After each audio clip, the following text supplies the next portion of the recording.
All right, next we're going to go over section 3, which is adding and subtracting positive and negative fractions. So the first question is 3/4 minus 5/6. So we would write that out as 3/4 minus 5/6.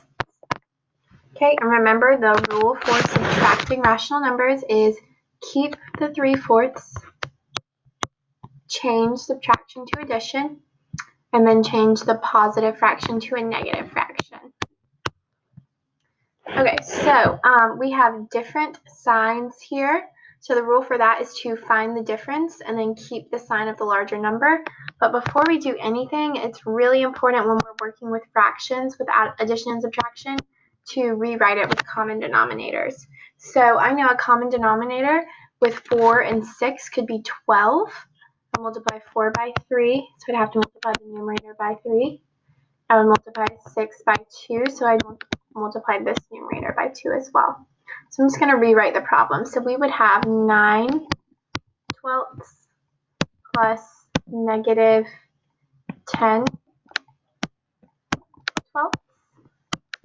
Okay, our denominator stays the same for our solution. Now we really can just look at the numerators. It's going to be 9 plus negative 10. So remember, the rule there is to find the difference between the two, which is 1, and then keep the sign of the number with the greater absolute value. So we have more negatives than we do positives because we have 10/12 negatives. We only have 9/12 positive. So my answer is going to be negative 1/12. So your final answer for that question should be negative 1/12.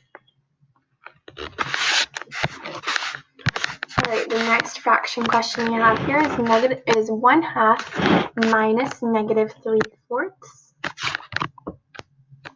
So I'm going to write the problem 1/2 minus negative 3/4. Okay, and you can rewrite them with common denominators first if you want. I'm just going to do it second, but it really doesn't matter what order you do that in. I'm going to go ahead and rewrite the problem because when we are subtracting positive and negative numbers, we can use the rule keep, change, and then change the negative 3/4 to positive 3/4. Right now, because I'm finally ready to add my fractions, I need to rewrite them with common denominators. So a common denominator with 2 and 4 could be 4. So I have to multiply this by 2, so I have to multiply the numerator by 2. Okay, so when it is rewritten, the new problem is 2/4 plus 3/4. Now, because these are both positive, we can just add like normal. So we would end up with 5/4. Okay, so one way you could have written this answer, let me use a different color, would be 5/4. That's one way you could have written it. But also 4 goes into 5 one whole time, and then you'd have 1/4 left over. So 1 1/4 is another way you could have written it. Either of those answers would be correct. Okay, and then question 3, negative 2/3 minus 1/6. So negative 2/3 minus 1/6. So remember our rule is keep the first fraction, change subtraction to addition, change the positive fraction to a negative. Okay, next I'm going to rewrite this problem with common denominators. The common denominator with 3 and 2 could be 6. I'd have to multiply 3 by 2, so I'd have to multiply this numerator by 2. And then I'd multiply this denominator by 3, so I'd have to multiply this denominator by 3. When we rewrite the problem, we get negative 4/6 plus negative 3/6. When adding fractions, the denominator stays the same. And then now we just have negative 4 plus negative 3. Negatives plus more negatives is going to be negative 7. So your final answer for that, one way you could write it would be negative 7/6. Okay? Or you could write it as a mixed number because the numerator is greater than the denominator. 6 goes into 7 one whole time, and then we'd have 1/6 left over. Don't forget the negative sign. So another way you could have written this answer would be -1 and 1/6.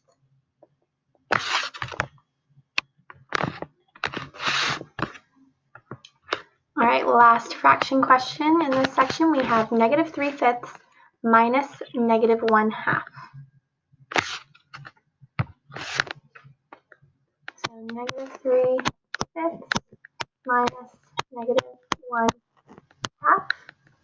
All right, I'm going to keep the first fraction, change subtraction to addition, change the negative sign to positive. Keep, change, change. Okay, now that I've rewritten it, I can also rewrite this question with common denominators. A common denominator with 5 and 2 would be 10. 5 would need to get multiplied by 2, so the numerator would as well. 2 would need to be multiplied by 5, so would the numerator. Okay, so if I rewrite this, 3 times 2 is 6, 5 times 2 is 10, so -6/10 plus 1 times 5 is 5, 2 times 5 is 10. My denominator will stay the same. -6 plus 5. When we're adding negatives and positives, we find the difference. The difference between 6 and 5 is 1, and then keep the sign of the number with the greater absolute value. 6 is more than 5, so it's going to be a negative sign. So -1/10.